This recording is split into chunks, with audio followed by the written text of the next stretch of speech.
Then what is the role of Kenya in this and ensuring that there is peace in the region and putting into context that Uganda is also part of this mission? Yes, and regrettably so, that Uganda should really be part of that mission. If you have been following what has been happening in DRC, you may have seen Congolese on the streets demonstrating against Uganda in Congo. Why? Why are they demonstrating against Uganda? They are saviors, the ones whom we are using our taxpayers' money to go and help improve the situation in Congo. Why would anybody be demonstrating against them? So the problem, you see, is that people who go into Congo also go for other missions. Today, the biggest export earning of Uganda by far is gold. Last year we sold gold, we exported gold worth about $2 billion.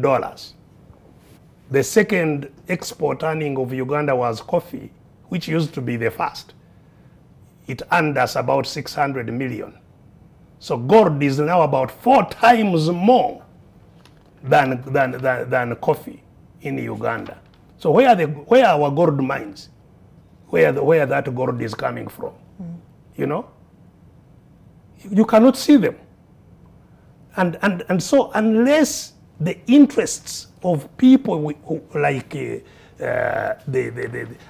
this is not the first time, you know, the troubles of Uganda in the 1960s started by our forces going into Congo and plundering Congo. So I think those who want to help Congo should not seek to establish security there for them. They should seek to help Congolese to build their own capacity to establish security within their own borders.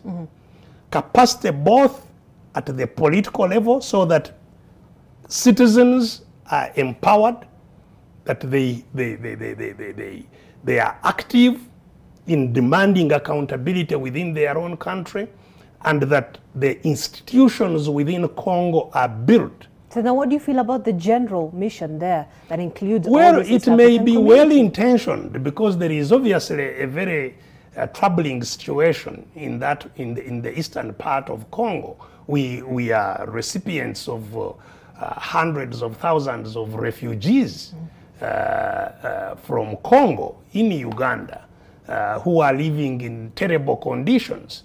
So there is a humanitarian crisis there. There is absolutely no doubt. The question is whether it can be solved by taking all these forces. There has been in Congo a United Nations force, 16,000 strong, 16,000 troops of the United Nations have been in Congo for, I think, more than a decade. Why hasn't this force caused the situation to change? Earlier on, there was a deployment of the South African forces, of Tanzania, of other forces. So the question is not that foreign forces will stabilize Congo. Congo must be helped to stabilize itself. And I think the priorities by the region may be rather faulty here. Though lately, after the deployments, I'm hearing more and more talk of a political solution. And that's where the main focus ought to be, the political solution. Political solutions, it may not even be one.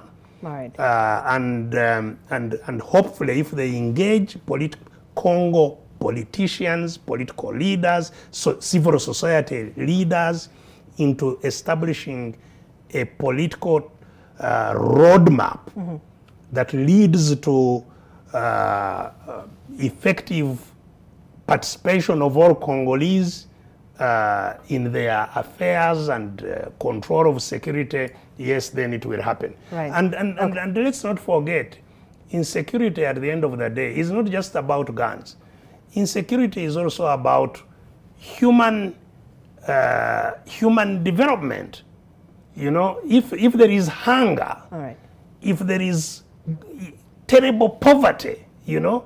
Earlier on, when I was sitting here, right. as you went through the news, Right. I saw you talking about the escalating criminality in Nairobi. Correct. And that is, you will not be solved by guns. All right. What is driving that is what you need to really carefully look at.